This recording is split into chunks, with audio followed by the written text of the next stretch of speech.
Good morning everyone.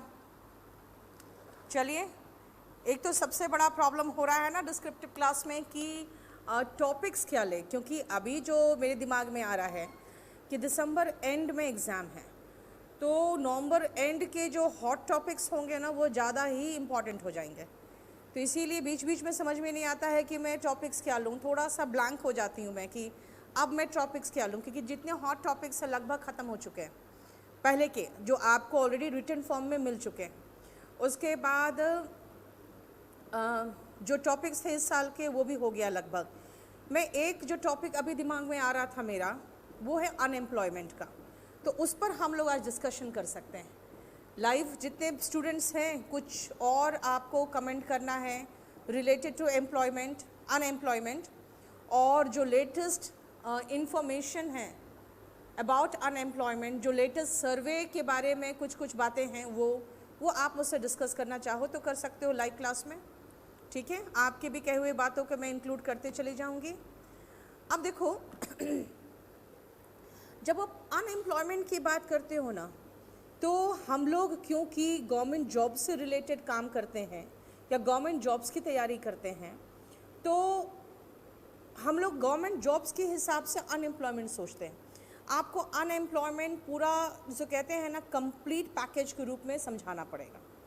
पहले तो unemployment क्या है ये समझाना पड़ेगा, उसके बाद आपको याद होगा आप इकोनॉमिक्स वगैरह 10th में पढ़े होंगे, तो उसमें डिफरेंट टाइप्स ऑफ अनएम्प्लॉयमेंट पढ़े हो, है ना, फिर वो समझाना पड़ेगा। अभी जो सरकार पर बातें आ रही है कि आपके दौर में बेरोजगारी 45 सालों में सबसे हाई है, उसका रीज़न ये है कि जो डीमोनेटाइजेशन सरकार ने किया था ना, डीमोनेटाइजेशन से small scale industry, cottage industry सब बंद हो गए, सब धराशायी हो गए।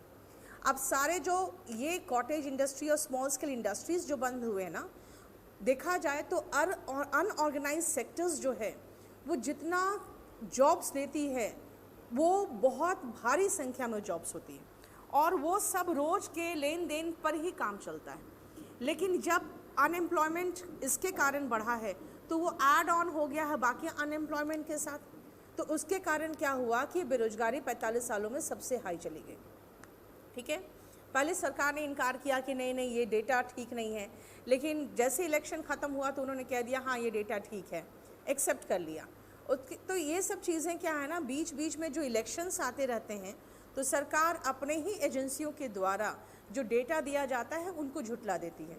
अब प्रॉब्लम ये है कि आप इन सब चीज़ों को बहुत ज़्यादा हाईलाइट करके नहीं दिखा सकते हो, क्योंकि आप बनने वाले हो सरकारी नौकर, और नौकर अपने मालिक पर तुरंत ही इस तरह से उंगली नहीं उठाता है। तो इसीलिए आपको ये सब बहुत गोल मोल बातों में लिख के ख़त्म करना पड़ेगा। ज़्यादा कंसंट्रेशन आपको एक एज अ होल जनरल जो अनएम्प्लॉयमेंट टॉपिक है ना उस पर कंसंट्रेट करना पड़ेगा। क्या कहा आपने? हाँ, डिस्गाइज्ड अनएम्प्लॉयमेंट है ही मोनिका, क्योंकि देखो बात क्या है, जहाँ पर हमारे पास 4 आदमी से काम चलेगा वहाँ पे 8 आदमी को काम दे दिया जाता है। क्यों? क्योंकि काम देना है ना, जैसे मनरेगा वगैरह में हो जाता है काम देना है, तो वो डिस्गाइज्ड ही तो हुआ, क्योंकि वो देखा जाए तो आपके पास उतने लोगों की ज़रूरत ही नहीं थी। उसके बाद for the first time employment growth is negative. Twinkle बिल्कुल सही कहा आपने। लेकिन आप देखो निरुपमा, अयोध्या केस में अभी रुक के इसलिए कर रही हो ना क्योंकि उसका जजमेंट आने वाला है। अयोध्या केस का जजमेंट के बाद मैं करूँगी आपका अच्छे से डिस्कस। अच्छा आयुष, जो आपने कहा है ना मर्जर ऑफ बैंक्स, BSNL और MTNL का मर्जर, इसमें अभी रुक जाऊँ, क्योंकि आप जो मर्जर के बैंक्स की बात कर रहे हो, अभी बैंक्स में इससे रिलेटेड हड़ताल वगैरह भी चल रहा है, और BSNL MTNL का जो मर्जर है वो अभी अनाउंस ही हुआ है, थोड़ा सा रुको। और पिंकल अटल पेंशन योजना, ये सब योजना पे अगर आप प्रिपरेशन करने लगोगे ना तो दुनिया भर के योजनाएं, बेसिकली कई बार होता है ना कि आप लोगों का दबाव रहता है, इससे जो न्यू योजनाएं होती हैं वो हम क्लास में डिस्कस करके ख़त्म कर देते हैं कि बाई चांस आ गया तो गालियाँ पड़ेगी, भाई आपको कहा था आपने नहीं कराया। लेकिन जो एग्जैक्टली बहुत अच्छे योजनाएं हैं जिससे कह सकते हैं मास अफेक्टेड होगा, हम उसको तो कर ही लिए। लेकिन योजना is something like comes in economics, इसमें नहीं। यूथ कॉन्स्टिट्यूट्स, ठीक है, the largest fraction of Indian population, which requires more jobs. Pinkal बिल्कुल सही है। कुछ डेटा से रिलेटेड अगर आपके पास है इंफॉर्मेशन तो देना, ठीक है। मैं शुरू कर रही हूँ अनएम्प्लॉयमेंट इन इंडिया।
एक सेकेंड।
एनआरसी, ठीक है।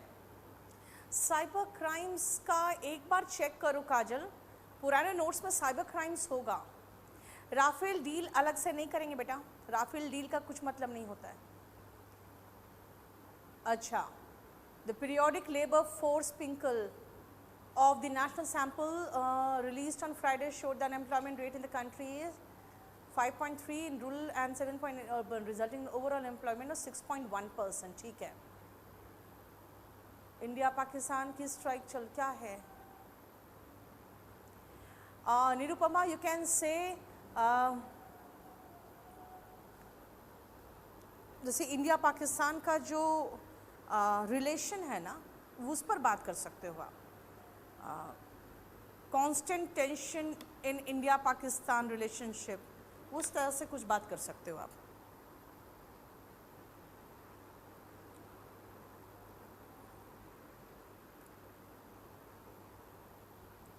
चलो उतारिए।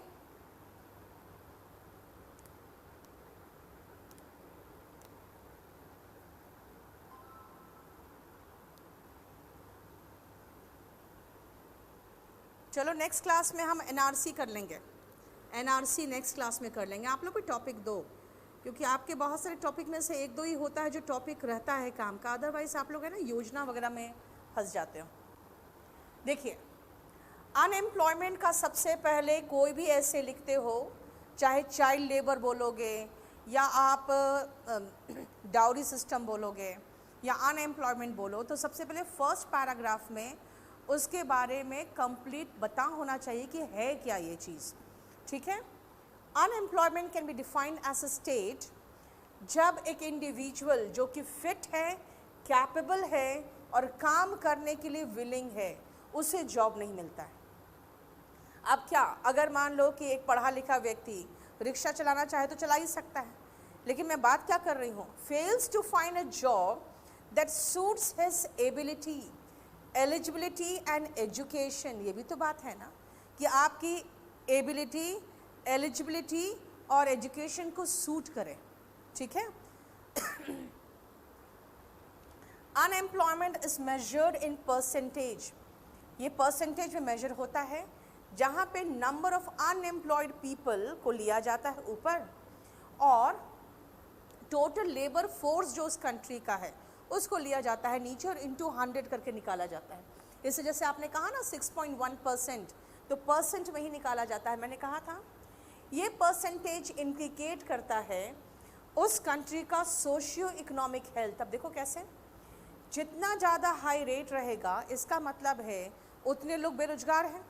अगर उतने लोग बेरोजगार हैं तो बिना पैसे का वो क्या होगा, पॉवर्टी में होंगे, पुअर होंगे, डिससैटिस्फाइड होंगे, बताएगा कि भाई सरकार भी पुअर परफॉर्मेंस दे रही है, क्योंकि सरकार अनएम्प्लॉयमेंट को दूर कैसे करती है, ज़्यादा से ज़्यादा रोजगार पैदा करेगी। कैसे पैदा करेगी, ज़्यादा से ज़्यादा इंडस्ट्री लगाएगी, ज़्यादा से ज़्यादा उनका डेवलपमेंट होगा, डेवलपमेंट का काम होगा तो रोजगार बढ़ेगा, इंडस्ट्रीज़, फैक्ट्रीज़, ये सब जब लगते हैं तो लोगों को रोजगार मिलते हैं। इसका मतलब है सरकार परफॉर्मेंस नहीं कर पा रही है, लोग दुखी रहेंगे, और जब आपके पास पैसे नहीं होंगे तो लोग क्या करते हैं, क्राइम करते हैं, क्योंकि पैसा तो चाहिए, और क्राइम करेंगे तो एनार्की यानी अराजकता बढ़ेगा। तो ये सब चीज़ें हैं जो बताता है जितना ज़्यादा हाई क्राइम रेट होगा इसका मतलब लोगों के बीच में अनएम्प्लॉयमेंट उतना अधिक है। क्योंकि देखो बेसिकली ह्यूमन बीइंग कभी भी गलत काम करने के लिए नहीं बना होता है, गलत काम करने के लिए कई बार मजबूर हो जाते हैं। अब आओ नेक्स्ट, अनएम्प्लॉयमेंट क्या करता है, रिड्यूस करता है अ पर्सन्स कैपेसिटी टू परचेज। पैसे नहीं होंगे तो सामान नहीं खरीद सकता, जब सामान नहीं खरीदेगा तो उन जो फैक्ट्रीज या कंपनीज लगे हुए हैं जो ऑलरेडी एग्जिस्टिंग कंपनीज है उनका सामान बिकेगा नहीं, और जब सामान नहीं बिकेगा तो क्या याद है ना आपको कि फिर वो कम पैदा करेंगे, मतलब प्रोडक्शन करेंगे, कम प्रोडक्शन करेंगे तो क्या करेंगे, जो एग्जिस्टिंग लेबर फोर्स है उनके पास उनकी भी छटनी करेंगे, ठीक है। और उसके बाद क्या होता है, ये सब अल्टीमेटली आपको याद है रिसेशन में मैंने बताया था, ये सब कुछ मिलके धीरे धीरे रिसेशन कॉज करता है उस कंट्री में। वहीं पर मैं आने जा रही हूँ, आप देखो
क्या लिखा है? वन नेशन वन कार्ड, गीतिका देखते हैं। Another reason for employment among educated youth is that they are not taught the skill which are required in the companies. Means the education provided in school and colleges should be job oriented and practically applicable. बिल्कुल सही है, क्योंकि हम लोगों को ऐसी चीज़ें school में सिखाई नहीं जाती हैं जो हम लोग को जॉब दिला सकें। Personal doubt, I want to write about science and technology essay, but technology contribution इतना ज़्यादा है कि understand what should be the content of the essay. देखो निरुपमा, अगर आप कहोगे साइंस एंड टेक्नोलॉजी की बात करोगे तो साइंस एंड टेक्नोलॉजी में इंडिया का कंट्रीब्यूशन क्या है? बहुत लिमिटेड ही कंट्रीब्यूशन है इंडिया का, यह ध्यान रखो। तो आप थोड़ा थोड़ा सबके बारे में आप इंक्लूड कर सकते हो, क्योंकि अगर पूरे वर्ल्ड का साइंस एंड टेक्नोलॉजी का ऐसे लिखने चाहो तो आप नहीं लिख पाओगे, क्योंकि वो इतना ज़्यादा है कि आपको समझ में नहीं आएगा कहाँ से शुरू करें कहाँ ख़त्म करें। तो इसीलिए बेसिकली उसको थोड़ा सा लिमिटेड रखो और उसमें फिर आप पहुंच जाओगे इसरो में, चंद्रयान में, फिर इंडिया का जो पास्ट में कंट्रीब्यूशन रहा है साइंस एंड टेक्नोलॉजी का, उसमें पहुंच जाओगे आप। Last time we got a topic performance of India at Rio Olympic, this time we had cricket world cup. So what is Kajal, बिल्कुल बहुत अच्छा आपने बता दिया, थोड़ा सा मैं इसके रिलेटेड आपको करवा दूंगी, ठीक है। Make in India, make in India already मैं करवा चुकी हूँ, चाहो तो उसको भी इसमें थोड़ा सा इंक्लूड कर सकते हो कि इस तरह के स्कीम्स लाए गए हैं सरकार के द्वारा। स्टार्टअप प्रोग्राम्स का भी था, है ना, वो सब भी था एम्प्लॉयमेंट जनरेट करने के लिए। मैंने बताया कि रिसेशन, इससे क्या होता है, रिसेशन आता है, एम्प्लॉयमेंट नहीं होगा तो लोग खरीदेंगे नहीं, और नहीं खरीदेंगे तो सामान का जो ये है मार्केट है उसमें माल खरीदने वालों के पास पैसे नहीं है तो माल नहीं बिकेगा, माल नहीं बिकेगा तो रिसेशन आएगा, है ना। This vicious circle continues to erode. देखो विशियस सर्कल क्या होता है, सर्कल होता है, देखो कैसा सर्कल है। आपके पास जॉब नहीं है, आप सामान नहीं खरीद रहे हो, माल नहीं बिक रहा है कंपनीज का, कंपनी 100 लेबर्स रखी थी, कहीं माल ही नहीं बिक रहा है, माल जमा हो रहा है, माल अभी बेचना नहीं है, कि माल अभी बनाना नहीं है क्योंकि बिक नहीं रहा है, तो भाई मुझे इतने लेबर्स नहीं चाहिए, 50 को हम छुट्टी कर रहे हैं, 50 निकल गए, 50 क्या हुआ, अनएम्प्लॉयड हुए। ये अनएम्प्लॉयड लोग कहाँ गए, वही अनएम्प्लॉयड फोर्स में मिल गए, फिर से वो सारे अनएम्प्लॉयड हो गए, अब फिर से इनके पास पैसे नहीं, फिर क्या करेंगे, दूसरे सेक्टर को भी ऐसे डैमेज करेंगे, यानी सारे सेक्टर्स ऐसे डैमेज होते ही विशियस सर्कल चलता है। विशियस, एक सेकंड रुकना,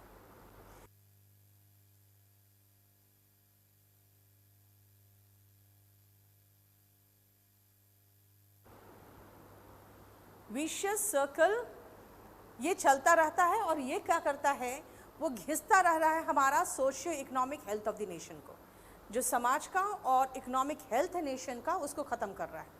अब आते हैं अनएम्प्लॉयमेंट, दो तरह के, दो बेसिकली दो ब्रॉड कैटेगरी में आप डिवाइड करते हो।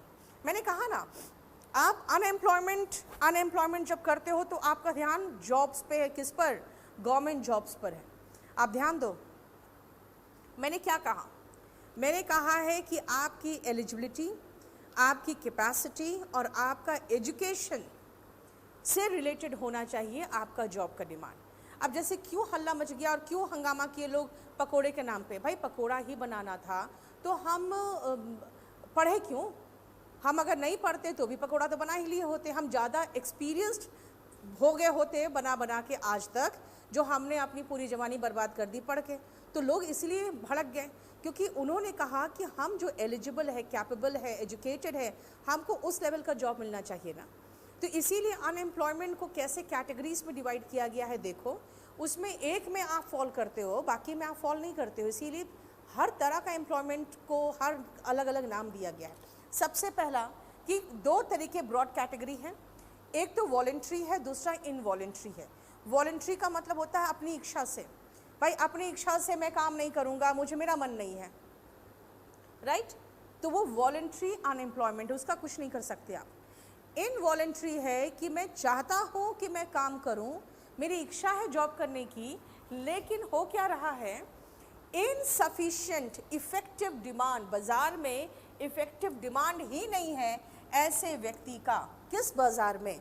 अब आप आते हो जहाँ पे गवर्नमेंट जॉब्स का बाज़ार है, बाकी लोग आते हैं जहाँ पे ऐसे फैक्ट्रीज़ के जो वर्कर्स है, फैक्ट्रीज़ में काम नहीं है। तो वैसे ही कह रहे हैं कि demand of such a person in the market, ठीक है, नहीं है, तब वो इनवॉलेंट्री एम्प्लॉयमेंट में आता है, क्योंकि मजबूरी में, अपनी इच्छा से नहीं लेकिन मजबूरी में वो बेरोजगार है। Involuntary employment can also be broadly divided into several सब टाइप्स। अब उसमें आते हैं, हो गया।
एक सेकेंड रुकना।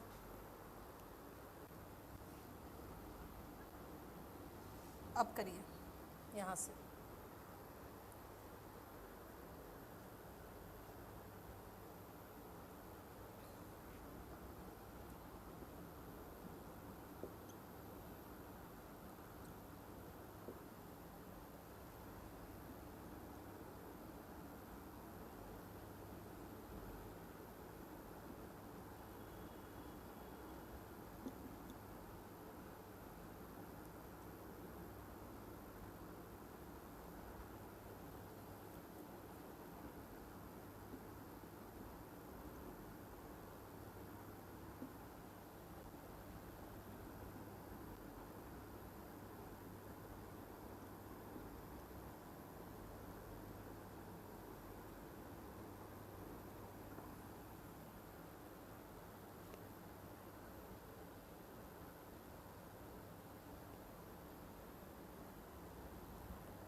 अमन, major causes are rapid growth of population. हाँ, कॉजेस में आने वाली हूँ अब। Population, lack of capital and use of technologies. Yes, ठीक है। अभी टेक्नोलॉजी का तो टेक्नोलॉजिकल अनएम्प्लॉयमेंट में ही आ जाएगा अमन, क्योंकि टेक्नोलॉजी जब आता है ना तो बहुत सारे ऐसे चीज़ें जो हम हाथ से कर रहे होते हैं, अचानक कोई ऐसा मशीन आता है जो 1 सेकेंड में कितने पैकेट्स बना के निकाल दिया। तो बस वो लोग क्या करते हैं ना, उस मशीन को फिट करते हैं और मान लो उस पैकेजिंग सेक्शन में 20 एम्प्लॉयड है पीपल, सबको एक साथ निकाल दिया कि भाई अब तुम लोग जाओ। जो तुम लोग हाथ से पैकेजिंग कर रहे थे, अब हमारे पास मशीन ऐसा आ गया कि सीधा सीधा उसमें डाला माल, पैक किया और निकाल दिया। तो वो हमारा ज़्यादा आसान है, मैं 20 लोगों को सैलरी क्यों दूँ। तो इस तरह से टेक्नोलॉजिकल अनएम्प्लॉयमेंट होता है, ठीक है। पॉपुलेशन एक्सप्लोजन वो तो है ही। Kajal, and eradicating the opportunities of job, ठीक है, ये तो सही है। 4 types are structural, functional, cyclic and C. 4 types नहीं अमन, अराउंड 8-9 टाइप्स है, तो उसमें मैं आ ही रही हूँ। अनएम्प्लॉयमेंट वो तो कर ही रहे हैं हम लोग अभी, और उसी में आगे बढ़ रही हूँ मैं। Unemployment report is released by the survey of NSSO and national sample survey office. ये बिल्कुल सही कह रहे हो अमन, ये तो रिलीज़ होता है, लेकिन इसके अंतर्गत जो अभी हाल में रिलीज़ हुआ है ना, उसको तो सरकार ने डिज़ोन कर दिया। फिर जैसे ख़त्म हो गया ना इलेक्शन, उसके बाद फिर एक्सेप्ट कर लिया, तो ये थोड़ा प्रॉब्लम है। आ जाओ, सबसे पहला है सीजनल अनएम्प्लॉयमेंट। मैं उसको जानते हो, बेसिकली जब साइंस या इकोनॉमिक्स पढ़ाती ना मैं, तो मैं आपको नंबर 1, नंबर 2, नंबर 3, नंबर 4 करके अलग अलग देती हूँ उसके सब टाइप्स। लेकिन इंग्लिश में है ना, अलग अलग नहीं लिखते हैं, उसको एक फ्लो में ख़त्म कर देते हैं, इसलिए लिखना पड़ रहा है। देखो, अनएम्प्लॉयमेंट इज कॉस्ड बाई, जो सीजनल अनएम्प्लॉयमेंट है, no demand in off seasons. जैसे मान लो एप्पल, सेब का बगीचा होता है, वहाँ पे आम का बगीचा होता है ना, वहाँ पे अचानक लेबर फोर्स की डिमांड बढ़ जाती है कि जल्दी भेजो, और यहाँ पे बहुत काम है, बहुत माल है, बहुत माल को छांटना है, लोड करना है, पैक करना है, सब काम होने लगता है। लेकिन जैसे सीज़न ख़त्म, वो सारे बेरोजगार हो जाते हैं। इसलिए फ्रूट, वुलन और एग्रो बेस्ड इंडस्ट्रीज़ में ये सीजनल आपको अनएम्प्लॉयमेंट दिखेगा। देखा जाए तो ये साइक्लिकल अनएम्प्लॉयमेंट भी यहीं पर होता है कि एक समय डिमांड होता है। अब जैसे वुलन इंडस्ट्रीज़ में अभी डिमांड होगा क्योंकि ठंड आने वाली, जैसे गर्मी का मौसम शुरू होगा वो डिमांड ख़त्म हो जाएगा। तो वो साइक्लिकल है, a period of employment followed by a period of non employment, है ना, अनएम्प्लॉयमेंट। डिस्गाइज्ड देखो क्या होगा ना कि खेत में सारा का सारा परिवार लगा हुआ है, ठीक है भाई, काम इतना है कि सिर्फ 2 लोग लगेगा तो काम हो जाएगा। लेकिन लोगों को ये फीलिंग आती है भाई मैं एम्प्लॉयड हूँ, लेकिन वहाँ पर 10 लोगों का काम ही नहीं है, तो वो डिस्गाइज्ड है, दिखने में लग रहा है कि एम्प्लॉयड है, लेकिन बेसिकली वो एम्प्लॉयड है नहीं। तो वो जितने भी अनऑर्गेनाइज सेक्टर्स होते हैं और एग्रीकल्चरल इंडस्ट्रीज़ होते हैं ना, वहाँ पे सारा ऐसे ही चलता है। एग्रीकल्चरल सेक्टर में कहूँगी मैं, खेती वगैरह में। आप आते हो अनएजुकेटेड अनएम्प्लॉयमेंट में, जो फ्रस्ट्रेट करता है एजुकेटेड यूथ को, जिनके पास डिग्रीज़ है, ट्रेनिंग है, लेकिन कोई है ही नहीं लेने वाला गवर्नमेंट सेक्टर में और रेप्यूटेड कंपनीज़ में। अदरवाइज़ पढ़ा लिखा व्यक्ति कोई अनऑर्गेनाइज कॉटेज इंडस्ट्री वगैरह में चला जाए तो शायद उसको जॉब मिल भी जाए, लेकिन उसका टेकर नहीं है वहाँ पे जहाँ पे वो होना चाहिए। अगर वो कहीं ऐसी जगह जाकर नौकरी करने भी लगे तो आप कहोगे वो डिस्गाइज्ड अनएम्प्लॉयमेंट है, क्योंकि उस व्यक्ति का जॉब जो है उसके अकॉर्डिंग तो है ही नहीं, ठीक है।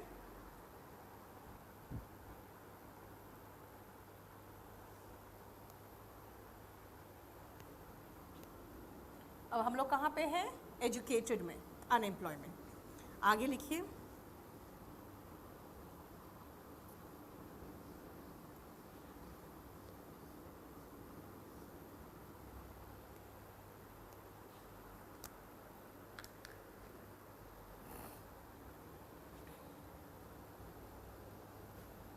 इसके बाद अभी कंटिन्यूड है, ठीक है, ऐसा नहीं कि कंटिन्यूड नहीं है,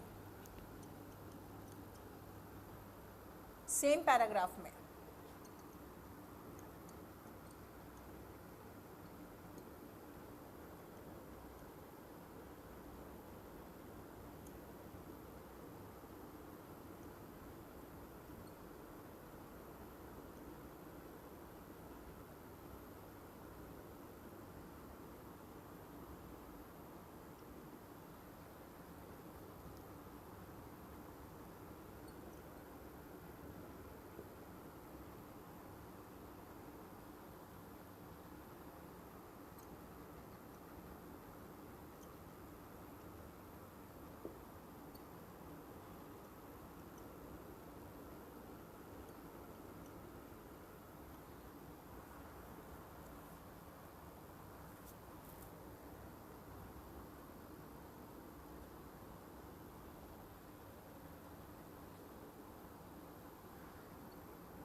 देखो, बहुत शॉर्ट में मैंने सब तरह का अनएम्प्लॉयमेंट डिस्कस कर दिया है।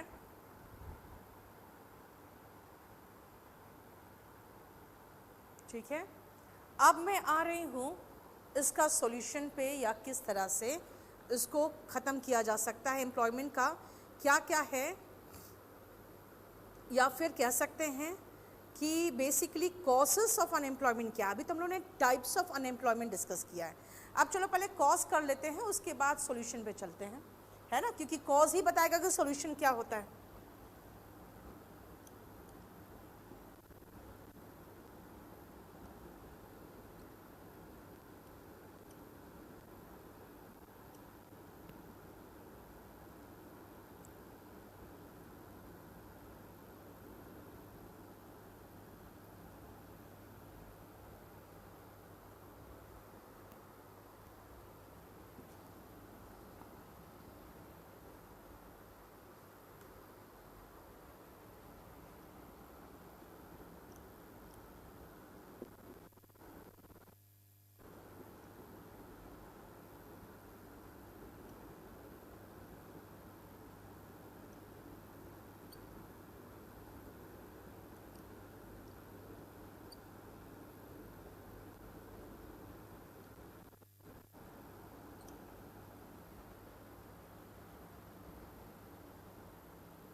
पिंकल, आपने जो कहा है ना, बिल्कुल आपने सही कहा है। एक तो इंक्रीज इन पॉपुलेशन है जो मैं भी करवा रही हूँ, और उसके बाद लास्ट में मैंने चली जाऊँगी डीमोनेटाइजेशन एंड जीएसटी वगैरह। देखो, GST is basically not the reason. GST के कारण है ना, जितने भी अनऑर्गेनाइज सेक्टर्स थे वो मारे गए, क्योंकि उनको ना आदत थी पे करने की जीएसटी, और ना ही उनका बचत का उतना परसेंटेज है कि वो जीएसटी झेल पाए। इनफैक्ट जीएसटी का percentage was is as high as 28%, जो वो झेल नहीं पा रहे।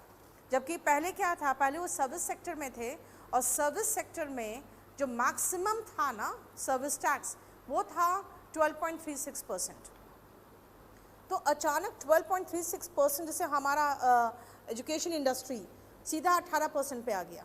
6% का इंक्रीमेंट, समझ रहे हो, सिर्फ एक सरकार के अंतर्गत हम 6% ज़्यादा दे रहे हैं। तो उसी तरह से बाकी जो इंडस्ट्रीज़ थे जो पेमेंट ही नहीं कर रहे थे, जीएसटी वगैरह तो छोड़ो, सर्विस टैक्स में भी वो लोग बहुत कम पे कर रहे थे, अचानक वो ऐसे स्लैब में पहुंच गए जितना तो उनका प्रॉफिट मार्जिन नहीं है, तो उन लोगों ने भी अपना बिजनेस वगैरह ख़त्म करते चले गए। Next type of involuntary unemployment है टेक्नोलॉजिकल अनएम्प्लॉयमेंट, जहाँ पे कोई टेक्नोलॉजिकली एडवांस्ड मशीन आता है, और जितने मैनुअल वर्कर्स जो हाथ से वो सब काम कर रहे होते हैं उनको रिडंडेंट बना देता है। रिडंडेंट का मतलब होता है no longer in use, superficial, जितना ज़रूरी उससे ज़्यादा, है ना, जितना ज़रूरी उससे ज़्यादा, जिसको कहोगे superfluous, not superficial, superfluous. And unnecessary for the company, company के लिए वो अननेसेसरी हो जाते हैं। स्ट्रक्चरल अनएम्प्लॉयमेंट जो है वो ऐसा है जो स्ट्रक्चरल चेंज से आता है, जिससे एक स्पेसिफिक इंडस्ट्री का डिक्लाइन होता है।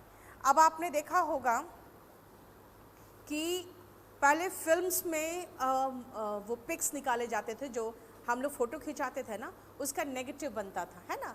आजकल वो सारा रील जो बनाते थे पहले, आई थिंक कोडैक बनाता था ना रील, अब वो कंपनी बंद हो गया। क्यों? क्योंकि अब उसमें रील की ज़रूरत ही नहीं है फ़ोटो खींचने के लिए, है ना। उसके बाद जैसे नोकिया जैसा विशाल कंपनी, जैसे एंड्रॉयड आया तो नोकिया के पास ही पहले गया था एंड्रॉयड। नोकिया ने कहा हम विंडोज़ में ही ठीक है, नोकिया चेंज नहीं किया, लेकिन एंड्रॉयड तो मार्केट पकड़ लिया, नोकिया को रिडंडेंट नोकिया को बिल्कुल कंप्लीटली ख़त्म कर दिया। क्यों? क्योंकि मार्केट में स्ट्रक्चरल चेंज हुआ और उस स्ट्रक्चर के अकॉर्डिंग वो इंडस्ट्री फिट नहीं हुआ तो ख़त्म हो गया। लास्टली हम आते हैं, अब देखो एक दो और है, फिक्शनल है, ठीक है, कैजुअल है, तो वो सब अब छोड़ो, बहुत ज़्यादा हो जाएगा क्योंकि 250 वर्ड से बहुत ऊपर पहुंच गई हूँ मैं। Lastly comes the regional unemployment, जो होता है जब कोई फैक्ट्री रिलोकेट कर जाती है। फैक्ट्री यहाँ से चली गई, मान लो दिल्ली से, वो फैक्ट्री शिफ्ट हो गई बैंगलोर, वर्कर्स को ऑप्शन दिया गया आ जाइए बैंगलोर। अब बहुत सारे लोग हैं जो अपना घर यहाँ बना के रह रहे हैं, बच्चे स्कूल में पढ़ रहे हैं, वाइफ की नौकरी कहीं और है, वो शिफ्ट कैसे करेगा अपना परिवार को छोड़कर? उसके बाद क्या होता है, वो अनएम्प्लॉयड हो जाता है, और जो इंडस्ट्री कहीं और शिफ्ट करती है वहाँ के लोगों को उन्होंने काम दे दिया, लेकिन यहाँ के लोग तो बेरोजगार हो गए, वो रीजनल अनएम्प्लॉयमेंट होता है। This grave problem has many root causes. सबसे पहला है rapid population growth that couldn't be matched with rapid creation of jobs। जितना ग्रोथ हुआ पॉपुलेशन का, उस हिसाब से जॉब पैदा नहीं हुआ। ऐसे भी यहाँ का पॉपुलेशन ग्रोथ इतना हाई है कि उस हिसाब से एम्प्लॉयमेंट जनरेट हो भी नहीं सकता, लेकिन फिर भी हम सीधा यही लिखेंगे कि उस हिसाब से रैपिड क्रिएशन ऑफ जॉब्स नहीं हुआ।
while practicing everything I cross the word limit. Yes, you cross the word limit. लेकिन उसको फिर क्या करो ना, मैं देखो मैं क्या कर रही हूँ, मैं आपको कंप्लीट मटेरियल प्रोवाइड कर रही हूँ. अब आप उसको शॉर्ट करके 250 में लिखो, उसको और शॉर्ट करने की कोशिश करोगे तो हो जाएगा. लेकिन अगर मैं आपको कम दूंगी तो उसको फिर बड़ा करना आपके लिए मुश्किल है.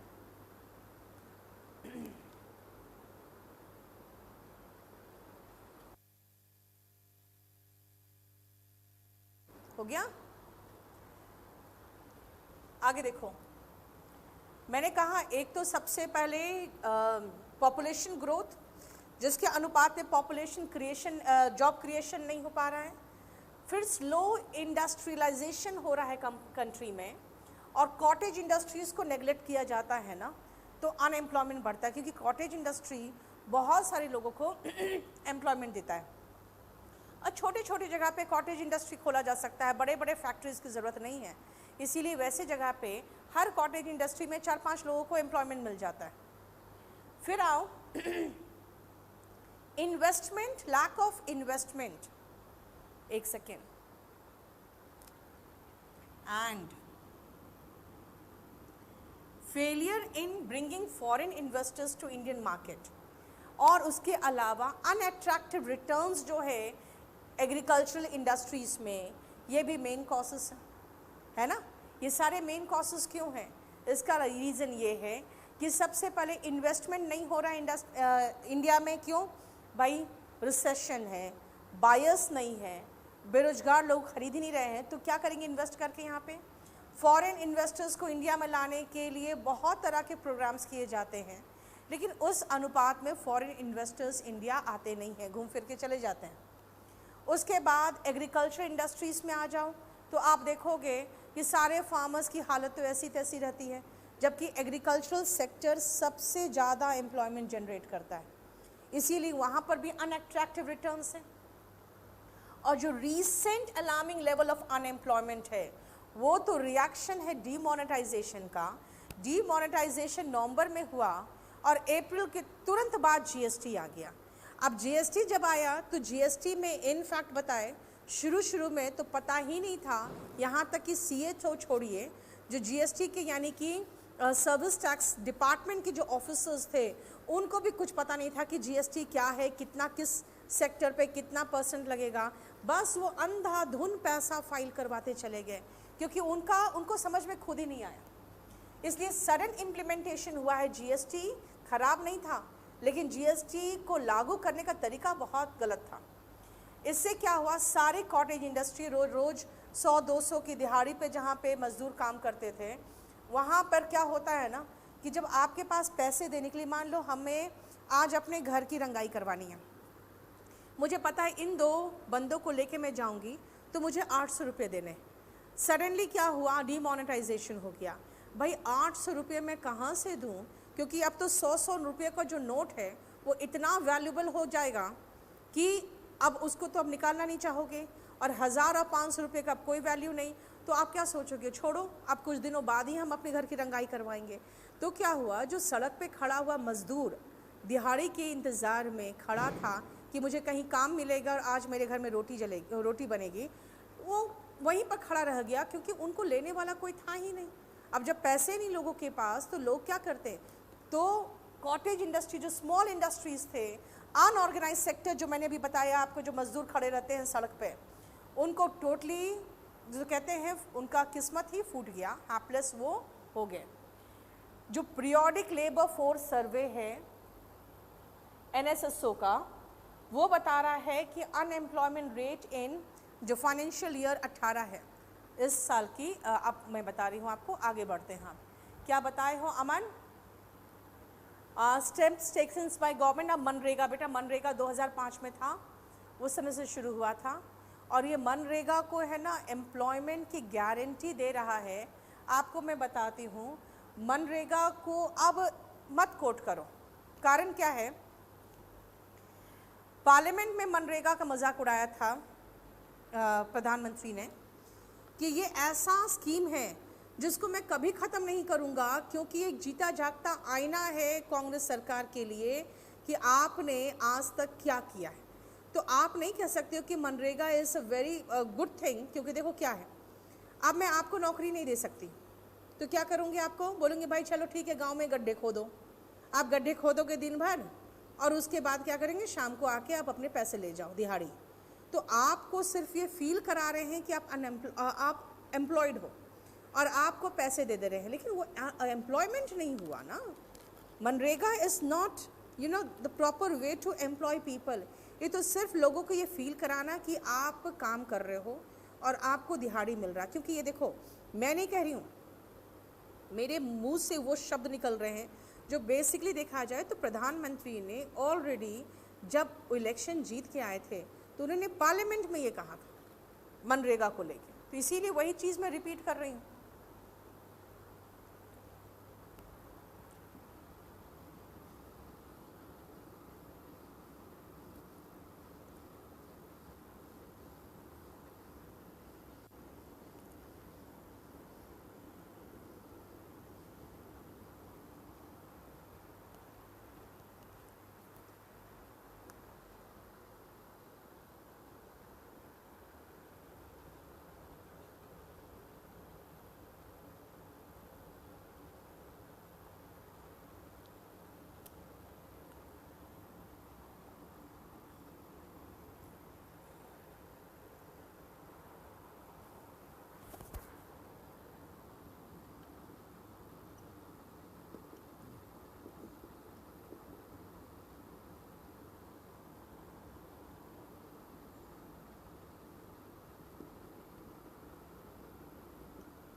पैराग्राफ फिर चेंज करना। अब लास्ट में आ जाओ।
क्या लिखा मैंने? 5.3% इन रूरल इंडिया है और 7.3% इन अर्बन इंडिया। अब सुनो, मनरेगा के पहले रूरल इंडिया में ज़्यादा अनएम्प्लॉयमेंट हुआ करता था अर्बन एरिया से, ठीक है। वो उल्टा हुआ है, क्यों? Because of MNREGA only. लेकिन वो आप समझ सकते हो मनरेगा क्या एम्प्लॉयमेंट देता है लोगों को। ओवरऑल अनएम्प्लॉयमेंट रेट है अभी 6.1%। NSSO का डेटा लीक हुआ था कुछ महीना पहले और उसमें बताया गया था कि इंडिया का जो अनएम्प्लॉयमेंट है एट प्रेजेंट वो हाईएस्ट है 45 इयर्स का, और इसे काफ़ी बवाल मचा था सोशल मीडिया में भी। अनएम्प्लॉयमेंट हालांकि एक कर्ज है सोसाइटी के लिए, बिगेस्ट प्रॉब्लम है नेशन के लिए, जनरली ओवरलुक्ड होता है। करप्शन होता है हर सिलेक्शन प्रोसेस के दौरान, और फेलियर जो होता है, corruption at all stages of selection procedure and failure make the youth frustrated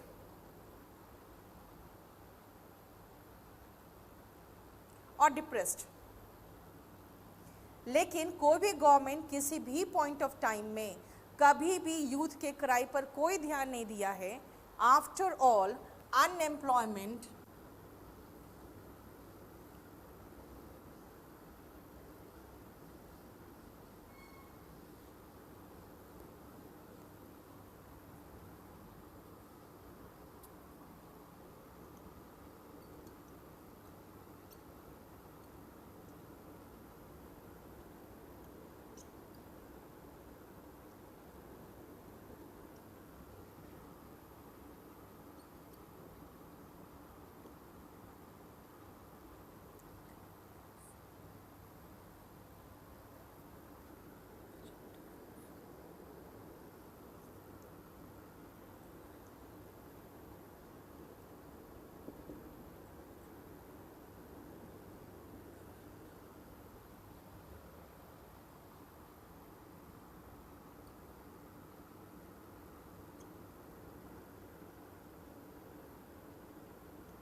last में मैंने यही लिखा है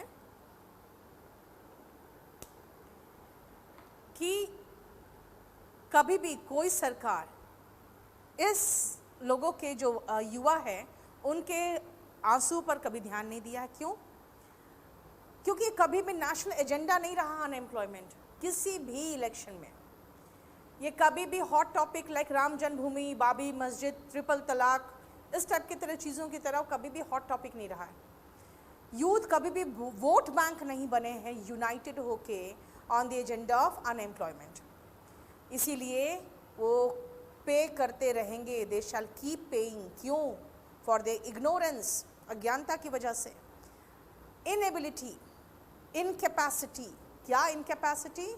जो एम्प्लॉयमेंट है उसको आप नेशनल इश्यू बना ही नहीं पा रहे हो तो पे करते रहो, कोई क्यों ध्यान देगा? बताइए, हो गया? समझ में आ गया? So this is a topic on NRC का मैं सोच रही हूँ, क्योंकि मैं इधर मेरी तबीयत ख़राब थी इसलिए मैं ले नहीं पाई क्लास। तो एनआरसी एक काम करती हूँ मैं, कल यही करीबन कमल 11 बजे का ही क्लास रखो, 11:15 का, ठीक है? तो 11:15 बजे मैं कल एनआरसी टॉपिक डिस्कस कर देती हूँ।